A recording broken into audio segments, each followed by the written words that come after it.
Assalamualaikum warahmatullahi wabarakatuh. Nama saya Nur Haliza. Di sini saya ingin mempresentasikan tentang kondisi perekonomian Indonesia di era globalisasi dan pembangunan sektor industri Indonesia dengan dosen pengampu Ibu Rike. Sekarang kita masuk ke kondisi perekonomian Indonesia di era globalisasi. Era globalisasi adalah suatu tatanan kehidupan manusia yang secara global telah melibatkan seluruh umat manusia. Globalisasi secara khusus memasuki 3 arena penting dalam kehidupan manusia, yaitu ekonomi, politik, dan budaya. Adapun penyebab proses globalisasi. Yang pertama, itu ada perkembangan teknologi dan informasi. Adanya perkembangan dalam teknologi informasi dan komunikasi yang kemudian berdampak pada mudahnya transaksi keuangan yang terjadi di seluruh negara.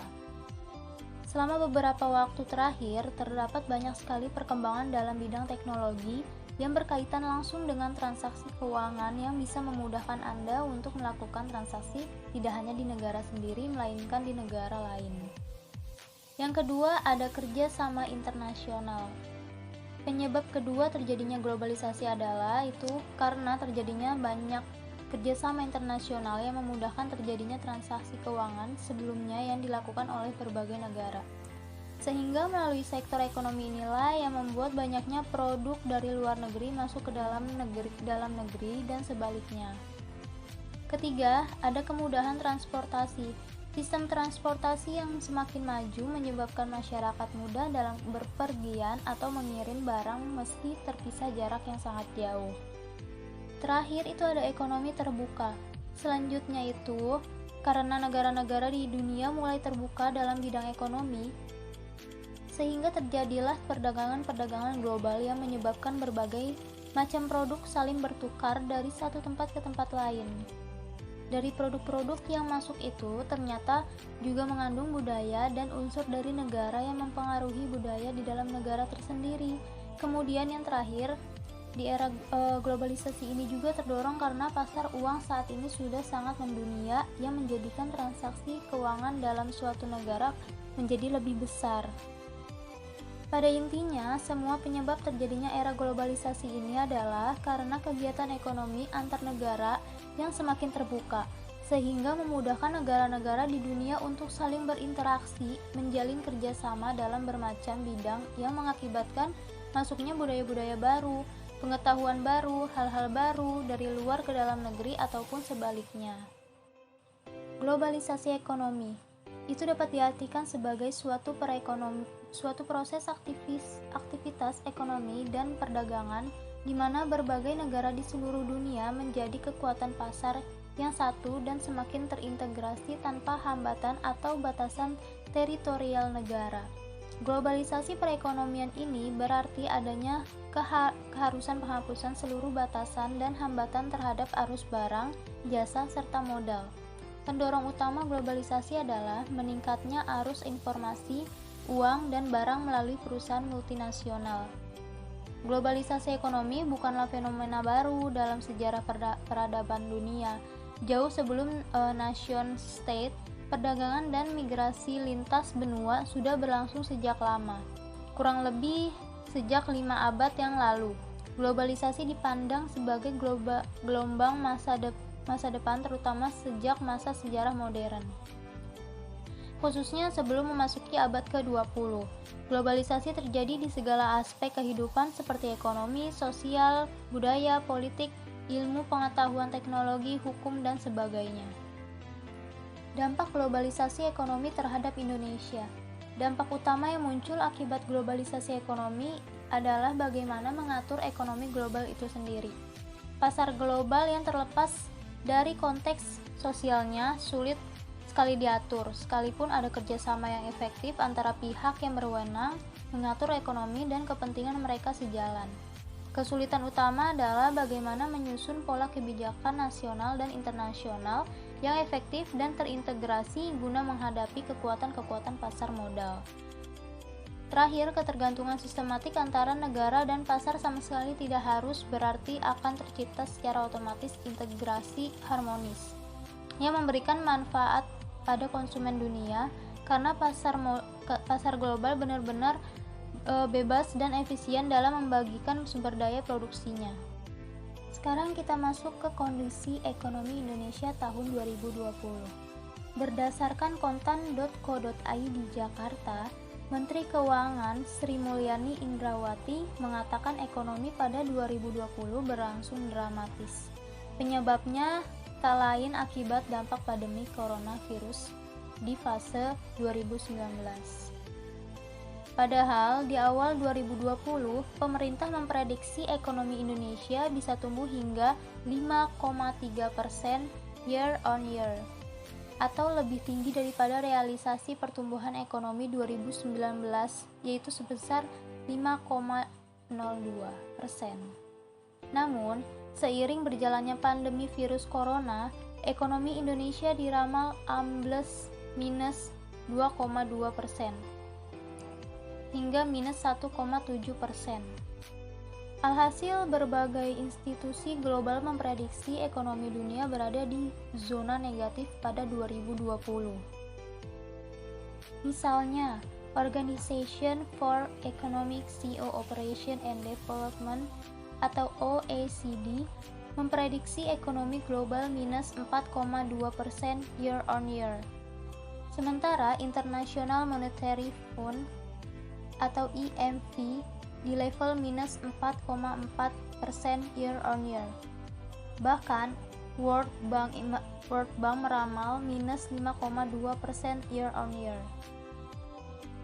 Kementerian Keuangan melalui kebijakan fiskalnya meningkatkan batas defisit anggaran pendapatan dan belanja negara atau APBN dari batas 3% yang dimanatkan dalam Undang-Undang Keuangan Negara menjadi 6,34% terhadap produk domestik bruto. Kata Menteri Keuangan, untuk menjaga ekonomi Indonesia tidak terpuruk seperti negara-negara maju, pemerintah melalui instrumen fiskal berdasarkan Bank Indonesia dengan instrumen moneter berusaha terus menjaga stabilitas ekonomi dan keuangan. Caranya melalui bagi beban alias burden sharing, pembiayaan anggaran. Kita masuk di proyeksi ekonomi Indonesia tahun 2021. Berdasarkan kontan.co.id Jakarta, Organization for Economic Co-operation and Development memproyeksikan ekonomi Indonesia akan tumbuh 4,9% di tahun 2021. Berdasarkan survei OECD, pertumbuhan ekonomi Indonesia akan kembali naik menjadi 5,4% pada tahun 2022. Sekretaris Jenderal OECD Angel Gurria mengatakan pemulihan ekonomi Indonesia akibat pandemi akan berlangsung secara bertahap dan tergantung pada penanganan di sektor kesehatan. Menanggapi proyeksi OECD tersebut, Menteri Keuangan Sri Mulyani menjelaskan bagaimana pemerintah Indonesia menghadapi situasi extraordinary akibat pandemi COVID-19. Pemerintah melonggarkan kebijakan fiskal dan moneter, salah satunya dengan melebarkan defisit hingga 6,09% terhadap produk domestik bruto pada tahun 2020. Belanja pemerintah difokuskan untuk menangani pandemi, terutama sisi kesehatan, perlindungan sosial, dan menjaga keberlangsungan dunia usaha. Dengan respons pemerintah yang cepat dan tepat, tingkat kemiskinan Indonesia mampu bertahan di sekitar 10,4%, lebih rendah dari prediksi World Bank, yaitu 11,4%. Lalu kita masuk ke pembangunan sektor industri Indonesia. Sektor industri merupakan salah satu sektor yang mampu mendorong percepatan pertumbuhan ekonomi. Tidak heran jika sektor industri mampu menjadi mesin penggerak utama atau prime mover perekonomian nasional, sekaligus tulang punggung kesehatan ekonomi nasional dengan berbasis sumber daya lokal yang memiliki struktur keterkaitan dan kedalaman yang kuat. Pembangunan industri merupakan salah satu pilar pembangunan ekonomi nasional yang diarahkan dengan menerapkan prinsip-prinsip pembangunan industri yang berkelanjutan serta didasarkan pada aspek pembangunan ekonomi, sosial, dan lingkungan hidup. Saat ini, pembangunan industri sedang dihadapkan pada berbagai tantangan yang sangat berpengaruh terhadap perkembangan industri dan ekonomi nasional. Peningkatan daya saing industri merupakan salah satu pilihan yang harus dilakukan agar produk industri nasional mampu bersaing di dalam negeri maupun luar negeri. Ada faktor-faktor pembangkit industri di Indonesia. Yang pertama, struktur organisasi. Dilakukan inovasi dalam jaringan institusi, pemerintah, dan swasta yang melakukan impor sebagai pihak yang membawa, mengubah, mengembangkan, dan menyebarluaskan teknologi. Yang kedua, ideologi. Perlu sikap dalam menentukan pilihan untuk mengembangkan suatu teknologi, apakah menganut teknonasionalisme atau teknoglobalisme atau teknohybris. Ketiga, ada kepemimpinan.